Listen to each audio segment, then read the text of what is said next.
Olá pessoal, sejam bem-vindos ao Raízes do Comércio, um podcast que fala sobre empreendedorismo, sobre o que passou na história do comércio de Aracaju e de Sergipe. Hoje estamos com mais um ex-presidente, uma pessoa que fez um trabalho, deixou um legado na história do CDL e trouxe muita coisa, muitas construções para aqui. Hoje vamos conversar com o Tadeu Nascimento. Seja bem-vindo, Tadeu. Muito obrigado, muito obrigado. Vamos relembrar aqui um pouquinho da história que se passou nessa casa, né? Bater um papo. Tadeu, um prazer recebê-lo aqui na sua casa, né? Que você construiu. Tadeu, me conta como é que começou a sua trajetória de vida, né? Você, quando jovem, adolescente, você estudou aonde? Eu sou sergipano de Aracaju, né? E a vida toda morei aqui. Inclusive, inicialmente, eu morei aqui na Rua de Santa Luzia, nessa mesma rua, 200 metros adiante. Posteriormente, morei uma época na Rua Santa Amaro, no centro, e a maior parte da minha vida na Rua de Arauá, também aqui pertinho do CDL. Então, sempre foi, de alguma forma, aqui nesse métier. Era sua área. Meu avô já era comerciante, meu pai também. Qual é a loja dele? Que era a loja Livraria Nascimento. Livraria Nascimento. Começou como gráfica editora Nascimento, com meu avô.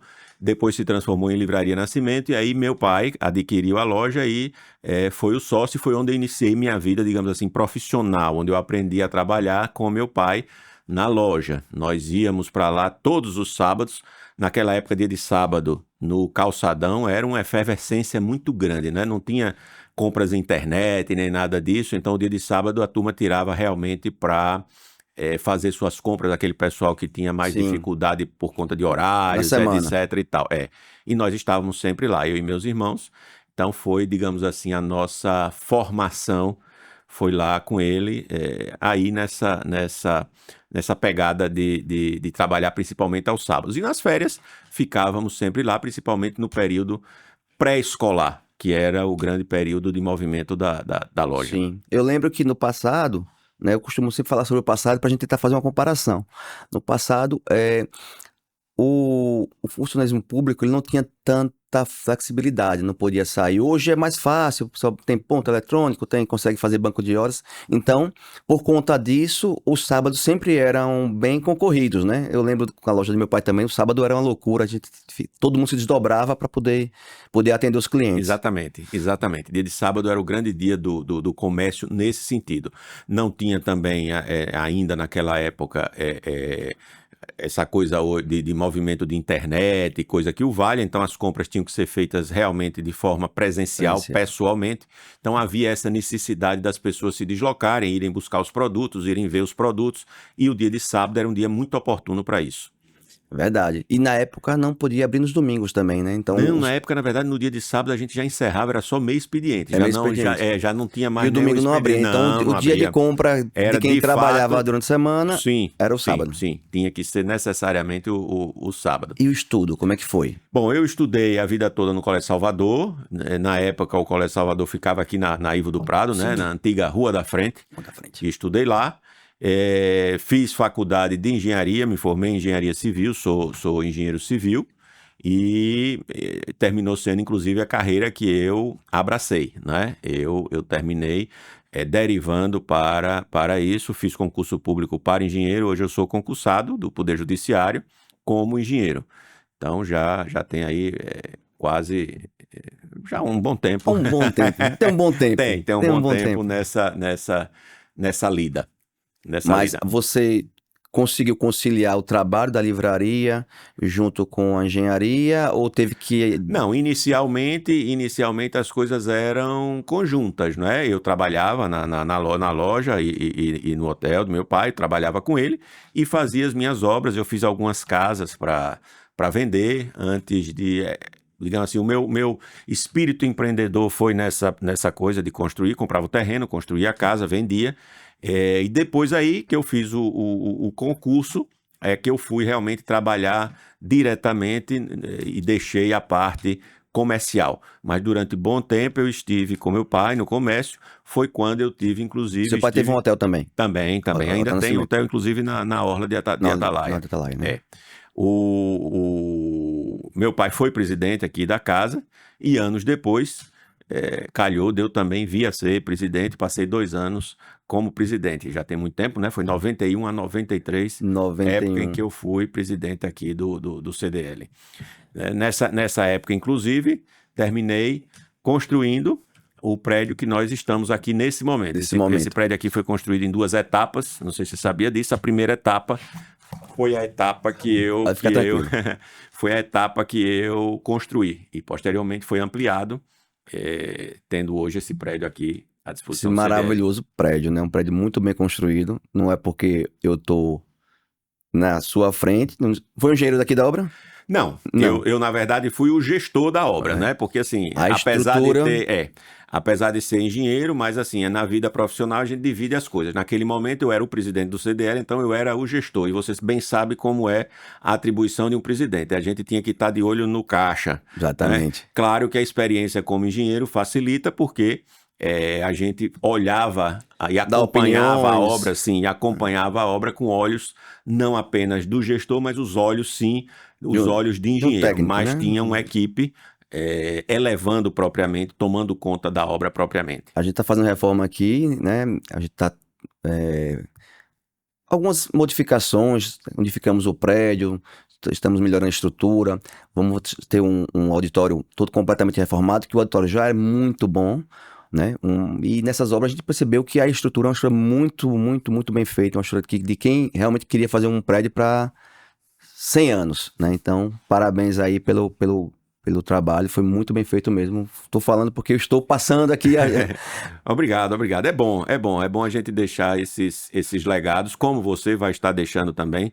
A gente costuma dizer o prédio é uma estrutura viva, tem que estar sempre em movimento, em reforma, porque as coisas vão acontecendo. A gente falou há pouco de tecnologia, quer dizer, na época não se tinha essa necessidade. Hoje as instalações já têm que prever toda a parte de cabeamento lógico, etc., Exato. Que não era uma demanda que existisse na época, tá certo? Não Isso não era algo que existia na época. Então, as estruturas terminam se tornando uma coisa viva, precisam estar em constante. Isso é bom, isso é válido, isso é necessário, precisa reformar, até para poder voltar a atrair com força, né, o associado e outras pessoas interessadas também, né? Claro. Até porque a gente aluga, né? O espaço aqui a gente pode alugar, a gente pode alugar auditório, salão de festa, então essa estrutura que a gente tem aqui pode ser alugada para qualquer pessoa, independente, né? E o associado da CDL, ele tem um desconto, né? Então, ele tem um desconto, tipo, se for um iniciante, ele tem um desconto de 50%, se for um master, ele tem desconto de um aluguel por ano de graça.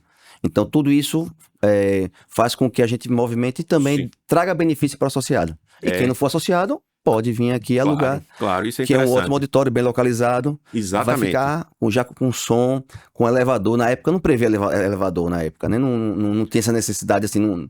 Não que não tivesse necessidade, mas a legislação... Não se tinha essas exigências, né? A legislação não obrigava. Exatamente. Hoje já nos obriga. Então, a gente comprou um elevador, estamos instalando agora em fevereiro.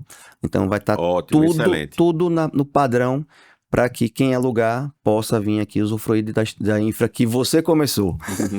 Excelente notícia, ótimo. Me diga uma coisa, então você começou em 91, né? Lógico que o SPC, né, Aracaju, na época era uma coisa muito mais pujante, né? O comércio de crediário, né? Existia pouco cartão de crédito naquela época. E então, comércio de crediário... E era difícil, né? Porque o cartão de crédito tem que passar na maquineta, tem que fazer uma ligação. Na verdade, assim, em 91, quer dizer, já foram mais de 30 anos. A gente, às vezes, costuma esquecer, talvez, um pouco o passado, se acostumar com a coisa nova, mas as coisas não foram bem assim a vida toda. E as coisas estão evoluindo muito rapidamente. Hoje, a gente tem cartão de crédito virtual. Já não é mais nem o cartão de plástico. No celular. Já é o cartão virtual. Naquela época, realmente, isso não existia. E para que houvesse a possibilidade de crédito no comércio, o SPC era uma ferramenta indispensável. Então, naquela época, sim, nós tínhamos um SPC muito forte, nós tínhamos uma base de dados que era uma base de dados nacional e tínhamos também a base de dados local. Então, era uma grande vantagem competitiva. As empresas que queriam vender a crediário, elas consultavam, sim, o SPC, tinha um grande movimento, era uma ferramenta realmente extremamente necessária. Cartão de crédito realmente estava iniciando, ainda era o cartão de crédito que tinha a papeleta, preenchia a papeleta, passava na maquininha Com a carbono. papeleta com carbono, ó, papel carbono que talvez muita gente mais nova não saiba nem o que seja. Né? Então, era realmente o papel carbono. Tinha que depois ir no banco, depositar o cartão. Hoje em dia é que realmente é a coisa, o cartão de crédito, a pessoa chega lá, querem 10 vezes, querem 12 vezes, querem 6 vezes, enfim. O crédito se tornou muito mais fácil, não é? Então, assim, mudou muito, mas o SPC foi de extrema importância para o fortalecimento do então CDL. Naquela época não existia débito, né? Era só crédito, né? Não existia cartão de débito. Não existia hoje existe cartão o de Pix. débito. Você vai em qualquer canto, passa o Pix. Vai no Franelinha na rua, passa o Pix. Vai na bala, passa o Pix. Veja que já evoluiu até mais, tá certo? Então, a gente já está realmente caminhando para coisa. Naquela época não existia cartão de débito. Naquela época era cheque e pronto. O cheque, o famoso pré-datado. Pré-datado, Hoje a gente já não fala mais nem de cheque, quanto mais de pré-datado. Não é? Mas naquela época era uma forma de crediário. E as pessoas consultavam o SPC.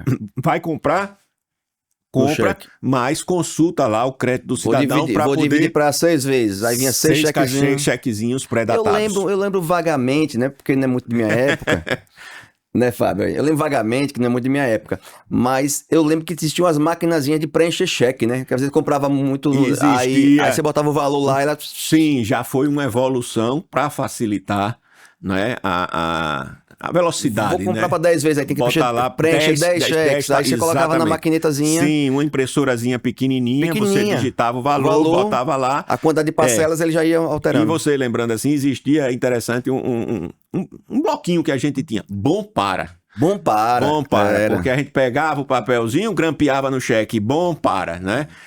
Eu lembro vagamente assim. E era tudo assim, era na base da confiança, né? Porque você estava dando cheque ali, claro, o comerciante tinha o SPC obrigação. Era uma ferramenta que ajudava ao lojista da confiança, imprescindível. Né? Porque quando a pessoa começava a dever a alguém, já sabia ali que tinha problema. O comerciante podia se precaver, podia restringir o crédito, podia fazer a sua análise do risco daquela operação. Hoje a gente sabe que no comércio pouca gente abre crediário, mas existem empresas que abrem crediário, né? A gente vê alguns home centers de Aracaju, né? Que a pessoa conhece e vai abrindo. Então a gente ainda tem consulta, mas hoje é mais com empresas que vendem para empresas, né? B2B que chamam, né? Tipo, vende para empresa, aí a pessoa às vezes não tem cartão, né, de empresarial e compra financiado no crediário, né? No boleto, e aí normalmente ainda existe a consulta. Mas para o lojista que ainda quer vender a prazo, ele pode vir aqui se associar à CDL e ter essa ferramenta, que ela ainda existe ainda, é uma ferramenta que é muito forte, né? Uma ferramenta nacional hoje que dá crédito, que consegue estimular, e tem outras ferramentas. Por exemplo, hoje não é só... Antigamente, Tadeu, para você entender, era só devedor ou não devedor. Hoje a gente tem uma ferramenta chamada Score. Né? O Score, ele dá a probabilidade da pessoa vir a ficar negativada daqui a 12 meses. Por quê? Porque pelo perfil de compra hoje que é estudado do consumidor, ele consegue... entender o comportamento dele e se ele está indo para uma dificuldade. Então, nós temos outras ferramentas hoje, né? Porque tudo evoluiu e o SPC também evoluiu.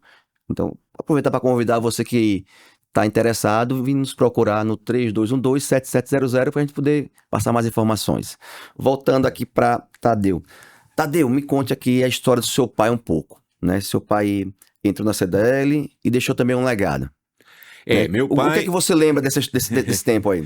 Bom, na época o CDL não era aqui onde é hoje, tá certo? Na época o CDL ficava no centro, no centrão mesmo. No centro, sim, no calçadão da Laranjeiras, ficava num prédio alugado ali no centro. Eu me lembro o SPC no papelzinho, no folhetinho. Uns fichariozinhos, né? Eu me lembro disso. Era lá. E aí, na ocasião, meu pai, que também gostava de obra, apesar de não ser, a formação dele era em direito, mas ele gostava de obra, ele então vislumbrou e ele comprou o primeiro prédio, né? Que é esse que hoje Rua Santa Luzia, Rua 571. Eu já não me lembro o número mais não. Mas ele comprou e construiu o prédio naquela época do lado de lá. E aí quis a história, aquelas coisas interessantes que anos depois, né? Quando eu vim a ser o presidente, foi no momento também de fazer a construção desse outro prédio complementando. No prédio de lá, na ocasião, funcionava a parte do SPC, e no prédio de cá funcionava a parte social, vamos assim dizer, que era para estimular o congraçamento dos associados, porque essa troca também ela é uma troca muito importante. Lógico que a tecnologia nos trouxe muita coisa interessante, mas essa parte está ficando um pouco de banda, que é esse convívio que é salutar, que é bom, que gera negócio, e que está ficando, às vezes, um pouco perdido no tempo, porque a gente está hoje com a facilidade da reunião virtual, que é uma facilidade, não tenha dúvida, mas que não aproxima como é um almoço em que você conversa. E assim, mesmo conversando amenidades, os negócios aparecem, né? Com certeza. Então, assim, o objetivo na ocasião era esse, era de fortalecer. Nós já tínhamos na ocasião, funcionava, isso já vinha de priscas eras, inclusive quando meu pai foi presidente já tinha isso, que era um almoço mensal dos associados. Então os associados eles se reuniam mensalmente para trocar ideias, para saber das reivindicações, tinha sempre algum convidado, horas um convidado governamental, horas um convidado, algum especialista para poder falar sobre o que tinha de novo, enfim, essa troca que é uma troca extremamente necessária mesmo em tempos de tecnologia, a gente não pode nunca deixar de ter o convívio. Tadeu, vocês faziam no passado o que hoje não é o network, né? Hoje existem grupos que são fechados, né? Que para você entrar tem que ser convidado, pagar uma taxa. Então vocês já faziam isso naquela época, né? E hoje, naquela época bem mais, porque era todos os meses que você fazia isso. Existia essa regularidade de encontro. E era muito concorrido, era muito concorrido. Os almoços do CDL eram muito concorridos. Era realmente um momento de confraternização importante, vamos dizer assim, na categoria. O CDL tinha essa condição de reunir as pessoas gostavam de vir, o que era bom, né? Então, isso da época que meu pai foi o presidente. Depois eu vim, na verdade já tinha alguma evolução, então na época que eu cheguei, o SPC já estava informatizado. Outra coisa, você que é da área de tecnologia, vou lhe contar, não sei se você deve conhecer, você já teve ouvido falar, Cobra. Cobra era o grande fornecedor de equipamentos de um pouco maior porte, né? Então, nós tínhamos computador Cobra, que era o que tinha de top na época, né? Era um servidor top da época, então o SPC... Aquelas telas verdes, né? Tinha, sim. Preto com verde. Aquelas telinhas monocromáticas, uma beleza. Uma beleza. O pessoal hoje não sabe nem o que é telefone digitado, imagina. Mas então, já quando eu fui do CDL, já não era mais ficheiro, nós já tínhamos essa condição. Naquela época, inclusive, estava se implantando a consulta por telefone em que você tinha a URA. Então, já estava começando a URA, que é aquela central telefônica que faz o atendimento por voz. Digite o número do CPF que você quer consultar. Naquela época já tinha. Estava começando, tá certo? Quando eu deixei o CDL, estava começando a URA. Aí tinha os repacks, né? As linhas dedicadas para poder fazer a comunicação. Já era digamos assim, não, isso já foi depois. Mas eu tô dizendo a você como já vinha mudando. Então você veja, saiu de ficha para essa questão de tecnologia. E hoje aí você já tem nuvem, já tem outras coisas. Hoje tá tudo no... Muito mais avançado, muito mais rápido, muito mais interativo. Porque é como você está dizendo, na época eram esses computadores monocromáticos, você não tinha, a tela era exclusivamente texto, então era muito mais complicado de se dar. Complicado não, porque na época não era complicado não, na época era uma coisa maravilhosa. É porque as coisas vão evoluindo e a gente começa a esquecer do passado, mas na época era isso, era o computador Cobra. Cobra, exatamente, você vê como uma evolução, né, dos tempos. Interessante porque ajuda, né? Algumas coisas... meio que atrapalha. Por exemplo, as reuniões, né? Infelizmente não temos mais, mas tem uma novidade. No próximo ano vamos começar a fazer reuniões novamente, né?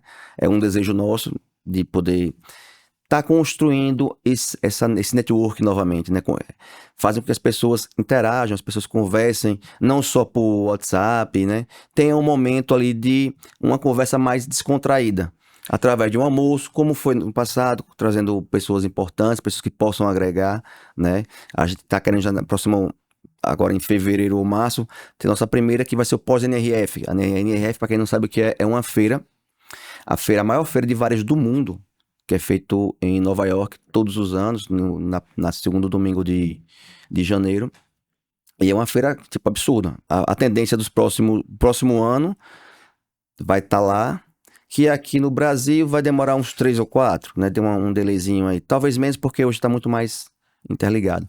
Então, a nossa ideia já é trazer esses lançamentos para cá, já em fevereiro ou março, né? Então, nossa primeira reunião vai ser em cima disso aí, que eu acho que é uma oportunidade para quem puder vir, né, entender como é que vai ser o varejo do próximo ano. E depois disso vai ter uma sequência. Vamos ter... Não, é bom, e você tá no caminho certo. Eu acho que essa renovação que você está fazendo no prédio é ótimo, e isso chama. É um espaço que o CDL vai ficar realmente para trazer um palestrante, para trazer uma pessoa para conversar. As pessoas anseiam por isso, às vezes não tem a oportunidade. E é bom que vocês estejam vendo isso. Isso é uma coisa muito interessante, acho que é bom para poder trazer de volta esse congraçamento, essa união, até porque o movimento, acima de tudo, tem esse objetivo. A união faz a força, é a coisa mais certa que tem. Sozinho é muito difícil. Então, para poder combater, para poder ganhar no todo, precisa ter realmente a união. As pessoas precisam se juntar para poder fazer as suas reivindicações. Então, eu sempre fui muito favorável aos movimentos classistas, aos movimentos de organização, para poder ter essa questão dos pleitos e tudo mais. Até porque, Tadeu, uma conversa informal, as coisas fluem. Sim. Né?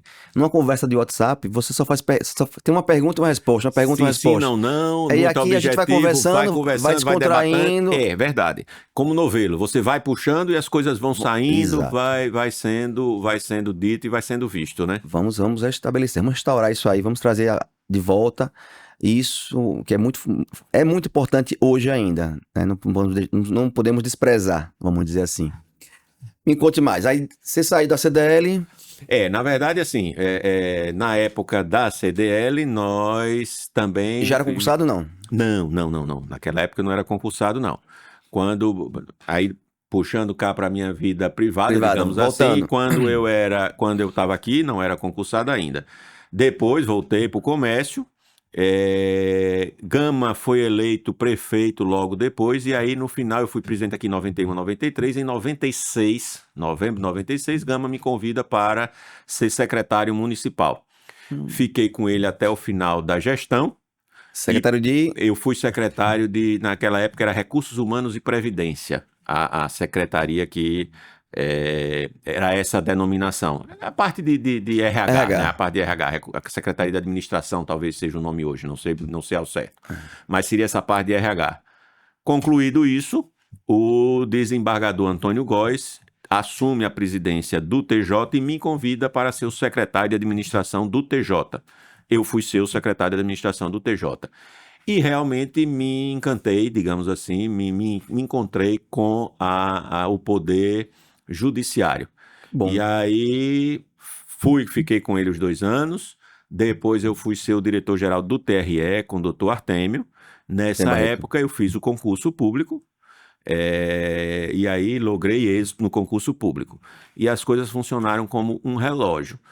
2 meses depois de doutor Artêmio ter encerrado o mandato e eu ter deixado o TRE, eu fui chamado para ser o engenheiro, fiz o concurso para engenheiro do TRT. Né? Então, eu sou hoje engenheiro do TRT, Tribunal Regional do Trabalho.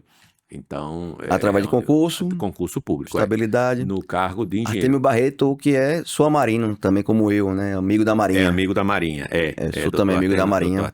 Eu ganhei uma medalha do amigo da Marinha. Muito bem. Muito feliz, né? Capitão Luciano e Capitão Alexandre são pessoas maravilhosas. Muito bem, parabéns. Muito bem. Doutor Artêmio, uma figura excepcional, tá certo? Gostei muito de trabalhar com o doutor Artêmio. E foi uma experiência maravilhosa, realmente. Então, foi por onde eu terminei seguindo e fazendo a carreira no serviço público, no judiciário trabalhista. Aí você, até hoje, até o dia de hoje, né? Sim. E a família? Sim. Eu sou servidor ainda hoje, né? Ainda não me aposentei, não, ainda não. Quem toca o hotel lá? É o meu irmão, o terceiro. Décio. Décio é quem toma conta. Tadeu, e a família, como é? Casou quando? Eu casei cedo, eu casei aos 22 anos de idade, então minha esposa é médica Então, na época da livraria. Na época da livraria, na época da livraria. Logo depois que eu me formei, eu me casei. Minha esposa é médica, eu tenho 2 filhos. Minha filha mais velha é médica também, é dermatologista, e o meu filho é arquiteto. Então, já estão formados, tocando suas vidas, já tenho 2 netos também. Então, as gerações já estão sucedendo. Já está com 2 netos. Já tenho 2 netos. E meus filhos trabalham cada qual em sua profissão. Minha filha é médica e exerce a medicina, e meu filho é arquiteto e também exerce a arquitetura, trabalha com arquitetura. Então, que coisa boa. Todo mundo encaminhado. Graças a Deus. Agora eu já estou, digamos assim, próximo de completar os meus requisitos para aposentadoria. Não significa que vá me aposentar. Não. Né? Mas você não é a pessoa que está com vontade de se aposentar no momento, não. Não sou não. Mas cumpro os requisitos. Já percebeu que você é comerciante, você nasceu comerciante. Sim. Você percebe que o comerciante ele é inquieto. Ele não é aquela pessoa meio acomodada. Né? Você contou uma história aqui do meu pai, que ele foi para eu lhe contei em off, mas é interessante, se você permitir, ele é interessante, ele como está aqui ao pessoal. Quando eu era presidente aqui do CDL, Gerson era nosso companheiro de diretoria. E naquela época nós começamos o trabalho de formar CDLs nos interiores. Para depois formar a federação. Para poder conseguir número para formar a federação.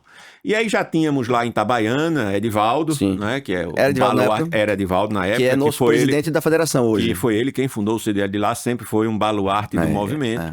Né? Já tínhamos trabalhado em Dores, enfim, já tínhamos trabalhado alguns e fomos trabalhar Buquim.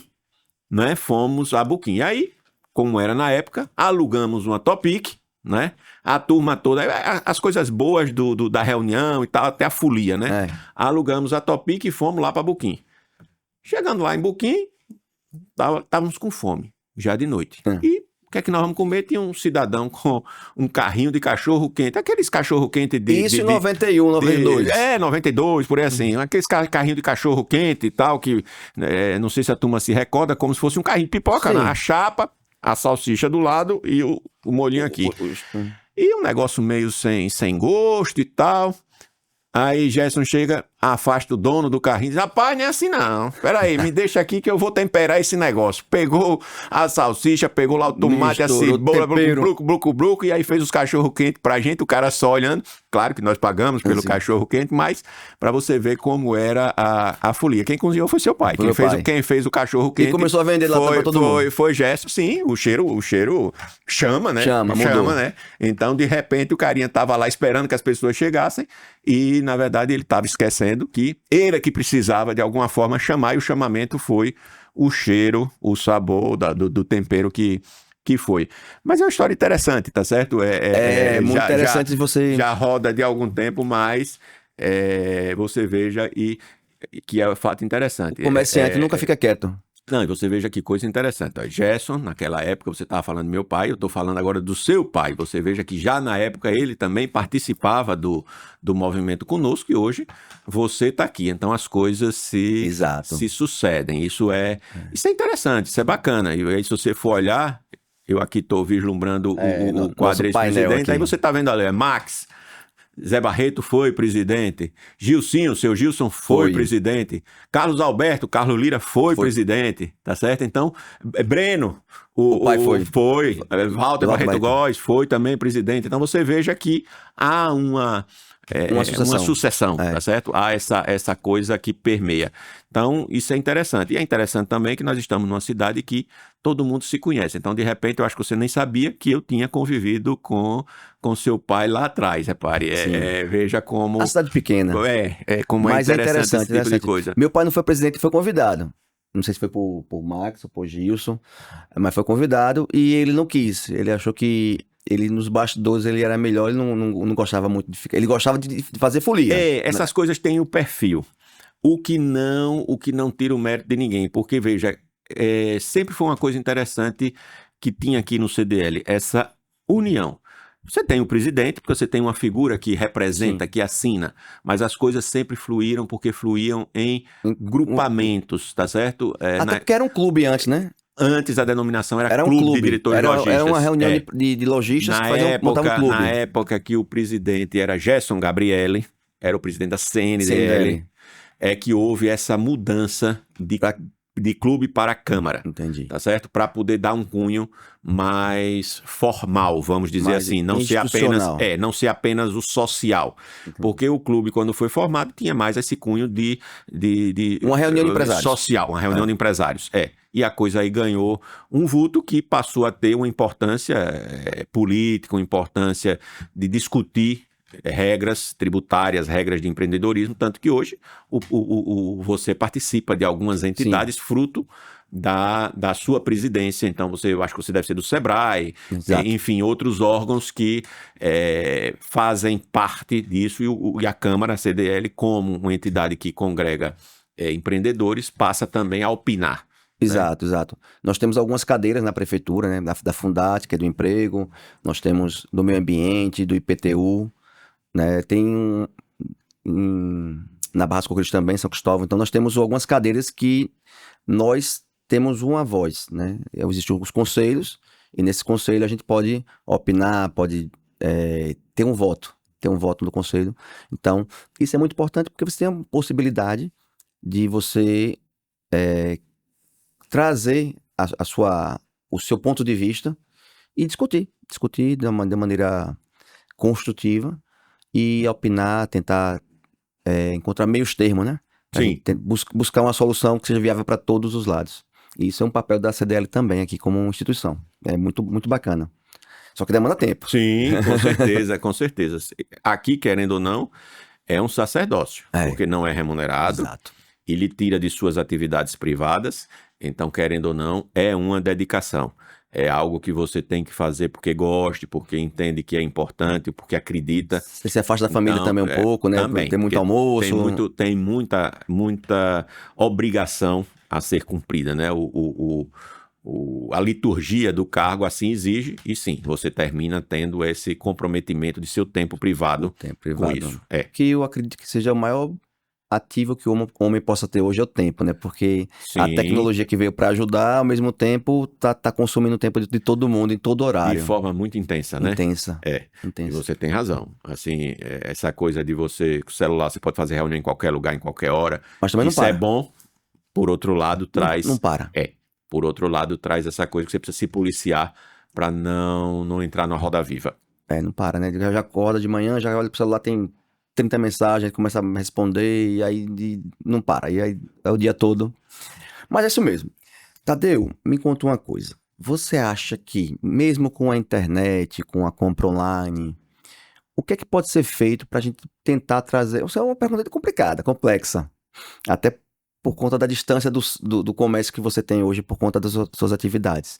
Você acha que a gente consegue hoje trazer um centro, uma vida mais pujante? Não que seja pujante, o centro é pujante. O centro ainda é um dos grandes pontos comerciais de Aracaju, né? Circula 40 a 50 mil pessoas por dia, então ainda é um ponto de compra. E quem vai para o centro não vai passear, normalmente. Mas você acha que o centro tem condições de voltar a ser? Existe, no seu ponto de vista, existe como o centro voltar a ter aquela vida de fluxo de pessoas passeando ou não? O que eu imagino é que assim, as coisas evoluem e mudam de forma. E, de certo modo, voltar ao passado pura e simplesmente não é o mais provável. Eu entendo que, para revitalizar o centro, o que precisaria seria, talvez, repensar o centro como um todo. Em que aspecto? Concordo. Veja, hoje você tem atividade comercial em zonas residenciais. Então, acho que vai ser cada vez mais complicado você ter zonas com uma vocação específica e única. Isso foi coisa do passado. Todo mundo morava... Mudança de paradigma. Mudança de paradigma. Você ia para Atalaia porque você ia... dormir ou passear para praia, tá certo? Isso. Já mudou. Você já tem pessoas que moram lá. Você já tem atividade comercial lá. Hoje tem edifícios lá. Você já tem esse tipo de situação, tá certo? Você vai em locais que antes não tinham determinado tipo de atividade e você começa a ver determinado tipo de atividade. Então, vou aqui colocar para você. Eu trabalho hoje no Centro Administrativo Augusto Franco, lá na saída da cidade. Você já tem um grande empreendimento da MRV e a Prefeitura de Aracaju assinou recentemente um protocolo lançando um empreendimento, acho que da Viva Construções lá, prédios de apartamento. Me parece que esse tipo de mistura é o que vai fazer as áreas permanecerem vivas. Então, me parece que para o centro precisaria haver um planejamento urbano misturando, ou seja, buscar levar atividades que não sejam apenas de comércio, atividades de moradia, estimular. São Paulo está com experiência nesse sentido, vamos ver como é que funciona, tá certo? Então, dá incentivos para que se possa construir residências no centro da cidade. A própria questão de atividades de serviços, então tem algumas cidades também que conseguem dar incentivos. É uma universidade, tá certo? Enfim, esse mix me parece que é a grande solução, porque hoje o que eu vejo é que só comércio. É só comércio. E aí de noite, por exemplo, começa a ficar esquisito. Irmão. Isso começa a ter essa dificuldade. E se você tem numa região serviço, comércio, residência, restaurante. Você tem restaurante, pronto, você está falando em restaurante. A região da 13, por exemplo, se você observar de uns tempos para cá, você já viu a quantidade de restaurante que está se abrindo por ali? Muitos. Ou seja, veja, já é uma mudança de paradigma. Antigamente, se você queria ir para restaurante, você tem que ir para Atalaia. Exatamente. Agora não. Então você veja, vai acabar o da Atalaia? Não vai atender públicos diferentes. Então me parece que para o centro da cidade teria que se pensar em algo desse tipo para revitalizar o centro propriamente dito. Veja como é bom falar com quem entende, né? O cara, quando é engenheiro, a dinâmica funciona. Porque eu fiz uma pergunta muito difícil, que é uma pergunta que normalmente muitas pessoas que estão hoje, né, nos governos, se você perguntar, cada um conta uma história diferente, mas não mostra uma solução macro. Eu vou fazer isso, eu vou fazer aquilo. Mas o problema não é você... eu vou melhorar uma fachada. Tá, beleza, mas isso vai resolver? Não vai resolver. Vai ficar mais bonito? Vai, mas não vai resolver. Então, um problema macro, né? No passado, as construções das cidades eram feitas dessa maneira. Distrito industrial, né? Zonas de moradias, zonas de comércio. Tipo Brasília, né? Brasília tem os módulos, né? Setor de supermercado. Mudou, porque hoje o trânsito, né? Ninguém quer mais ficar no trânsito. Aracaju não tem trânsito. Pessoal, porque o trânsito de Aracaju tá um inferno. Aí você vai olhar, você demorou quanto tempo a mais? 12 minutos, 15 minutos. Então, assim, não tem trânsito. Não é como São Paulo, como Rio de Janeiro, como Recife, que o trânsito realmente você fica 1h30 no trânsito. Então, mas o que é importante notar é que é mudança de paradigma. Tipo, antigamente existia locais em que as pessoas tinham setor de lazer, aí todo mundo ia para Atalaia, né? Compras, vamos para o centro. Moradia, aí foi expandindo moradia. E o que era moradia hoje está virando centros. Por exemplo, Augusto Franco era um bairro, um conjunto totalmente residencial. Exatamente. E hoje é um comércio. Hoje um comércio pujante. Você já tem muita loja boa. Siqueira Campos era um bairro residencial. Hoje, talvez seja maior que o centro, porque por conta do volume do ticket médio muito alto. Talvez já esteja com um movimento maior do que o centro, e você disse bem. E aí vai justamente naquilo que eu disse. Por quê? Porque você tem vida residencial, você tem vida comercial, então, na verdade, o próprio público que ali mora, ele é cliente daquelas lojas. Então, assim, por isso que eu imagino que o centro, se tiver um movimento de fazer um mix, ele tem toda a condição de... Veja, por que as pessoas vão sair do centro para ir comprar em outro lugar, se o correto... Veja, se o centro hoje, ele tem infraestrutura, né? Tem água, não falta água no centro.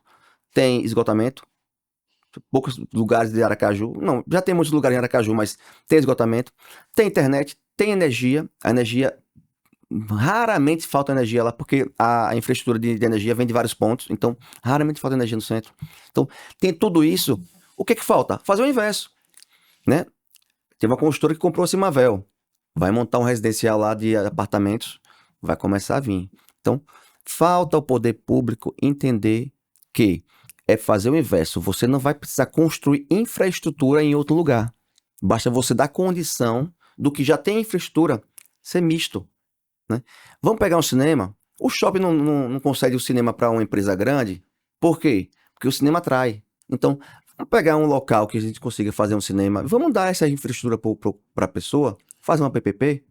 Dá um incentivo, dá um estímulo, exatamente. Esse custo que a prefeitura vai ter, o que o governo vai ter, vai ser ínfimo com relação a um investimento de um local que não tem a infraestrutura.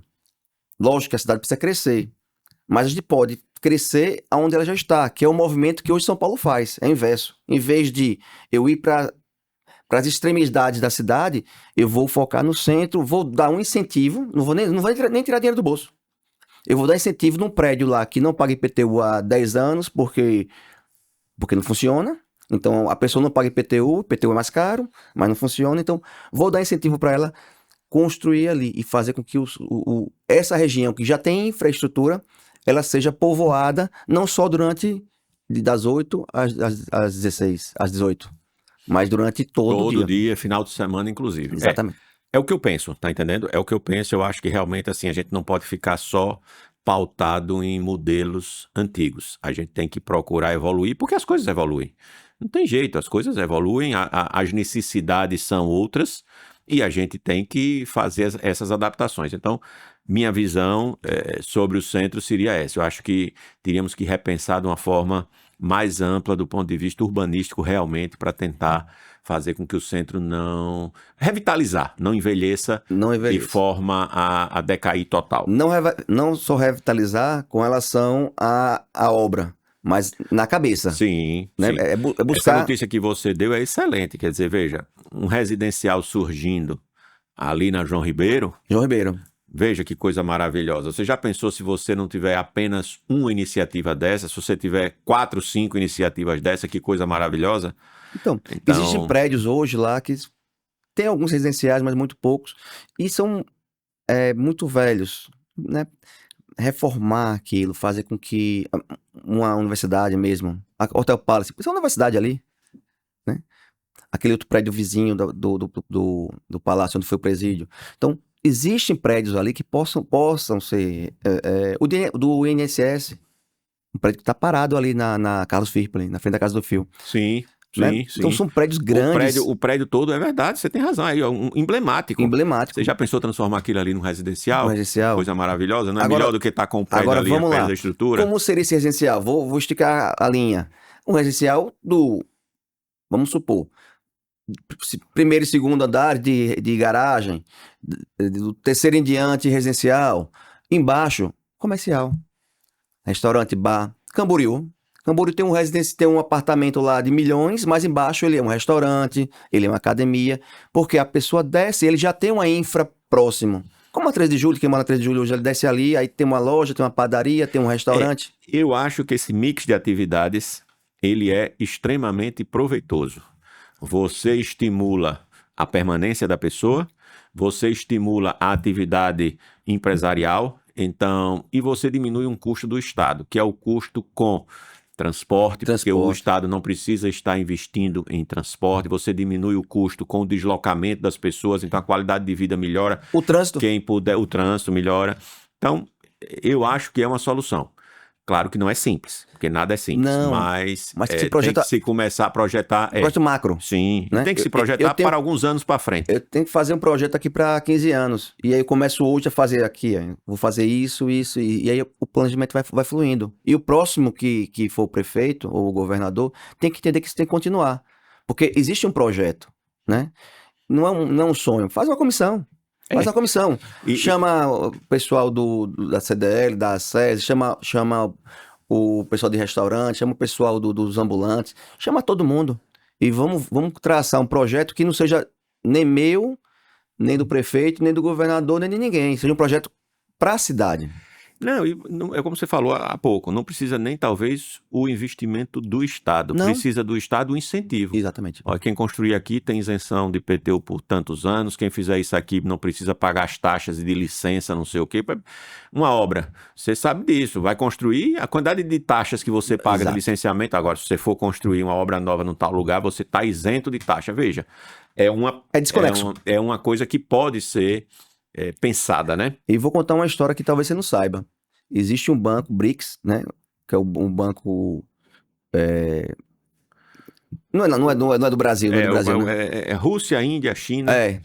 África do Exi- Sul e Brasil. Existe esse banco que ele está justamente incentivando esse processo, está injetando capital a um prazo muito grande com o intuito de renovação dos centros, né? Tem um papel social muito grande com relação o ambiente, então isso é uma preocupação muito grande com relação a isso.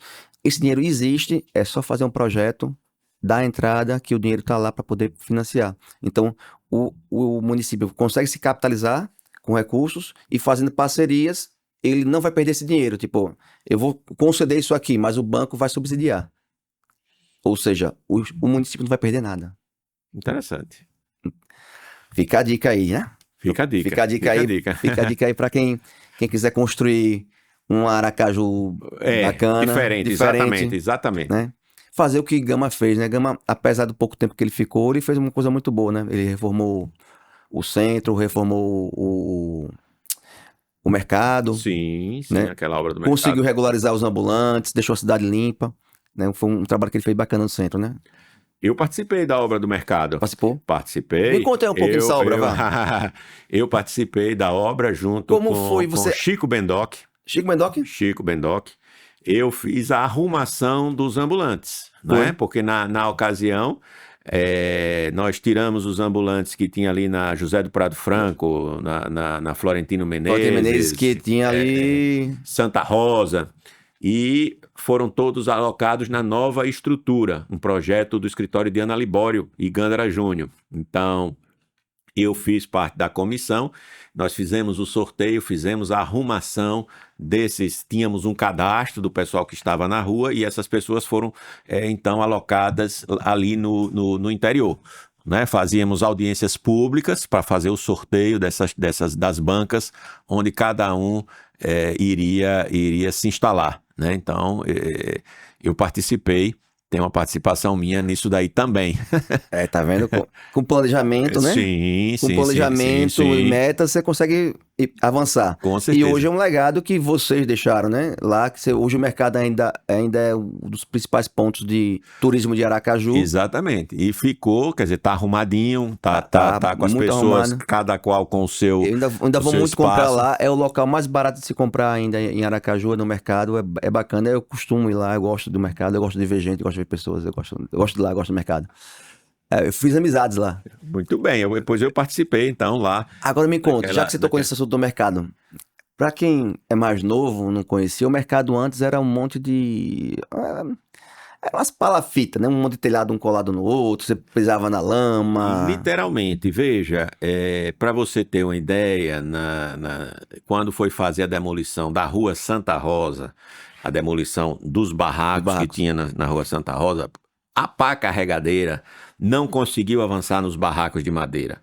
Aí você diz, mas como a pá carregadeira não conseguiu? Estava tão intricado uma na outra que a coisa não foi possível. Então teve que vir com uma motosserra separando para possibilitar então que a pá fizesse a limpeza. Tinha estrutura, não sei se você se recorda, tem um chafariz lá na rua da frente. Sim. Aquele chafariz descobriu-se quando estava se fazendo a demolição, porque se construiu tanta coisa em volta que ele ficou escondido. Então ele não era visto, não se tinha acesso a ele. E quem se lembra, era uma questão de higiene, era uma questão de saúde pública, né? Era o esgoto a céu aberto, rato muito.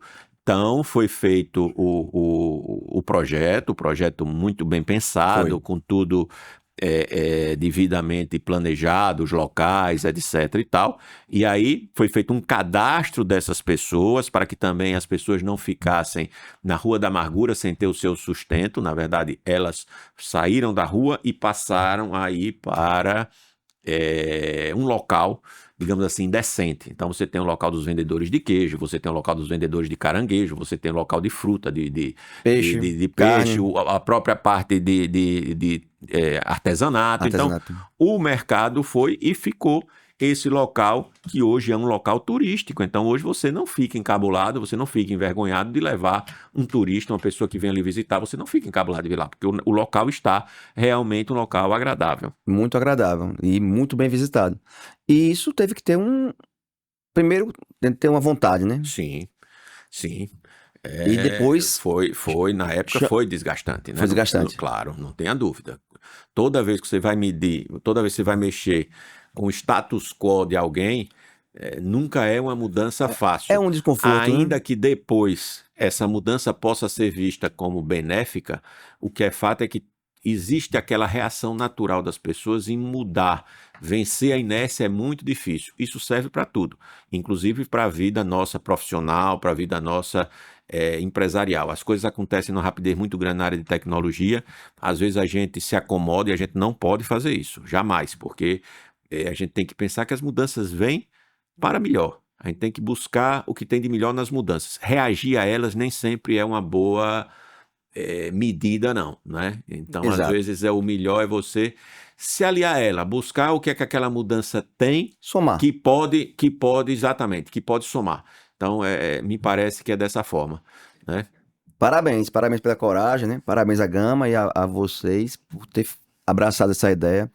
Eu tenho certeza, até porque eu era novo, né? E eu ia com meu pai no mercado. E eu convenci meu pai a não ir mais naquele mercado e ir para o Augusto Franco, que na época não estava reformado, mas era bem melhor. Meu pai me acordava todos os domingos, né? 6 da manhã, para a gente ir pro mercado. E por isso que eu gosto do mercado. Quando eu vou pro mercado, eu lembro das origens. E ele me acordava e a gente ia pro mercado e eu ia carregando lá as compras que ele ia fazendo. E eu ia lá e notava que, pronto, quando chovia ali era uma confusão. O Caos. que é a água misturada com esgoto e os ratos correndo, era uma loucura. E hoje você vai lá, é um ponto turístico, Sim. é um ponto de eventos, né, que tem muitos eventos lá, é um ponto de A própria a gastronomia. própria associação comercial, um prédio maravilhoso, Maravilhoso lindo, ali, né? lindo, maravilhoso. É um ponto de gastronomia, né? Sim, Tem bons restaurantes lá, sim. mais populares, melhorzinhos. Então, é bacana. É bacana. Parabéns por ter passado por essa fase. Eu acho que valeu, né? Todo o desgaste, né? Sim, Todos os sim. problemas É valeram aquilo a que pena. você disse logo no começo. Às vezes o interessante é isso. Quando a gente passa, depois de algum tempo a gente olhar para trás, ver o que ficou, isso é É interessante, isso é interessante. gratificante. É gratificante mesmo. É. Bom, gente, conversei aqui hoje com o Tadeu Nascimento, né? Contou várias histórias interessantíssimas, mostrou que porque ele é o que é, competente, né? Pessoa muito inteligente, passou pra gente aqui tudo que ele conseguiu fazer na vida profissional dele. Tadeu, pode deixar sua mensagem aqui pra gente, por favor? Eu quero agradecer a conversa, foi muito interessante retornar aqui, já tinha muitos anos que eu não vim aqui, foi muito interessante relembrar, então o papo foi muito agradável, tá certo? É interessante a gente recordar realmente essas coisas boas, me lembrar da época aí com o Gerson lá, com seu pai, bons momentos que nós estivemos juntos, enfim, eu é que tenho aqui a lhe agradecer o convite e o momento, foi muito agradável realmente. Tá certo? Obrigado, Tadeu. Gente, já sabe, né? Todas as terças-feiras, às 8 da noite, um episódio novo do Raízes do Comércio, tá? Se inscreva no nosso canal, CDL_Aju, nosso Spotify, CDL_Aju, tá? Até a próxima terça-feira, 8 da noite.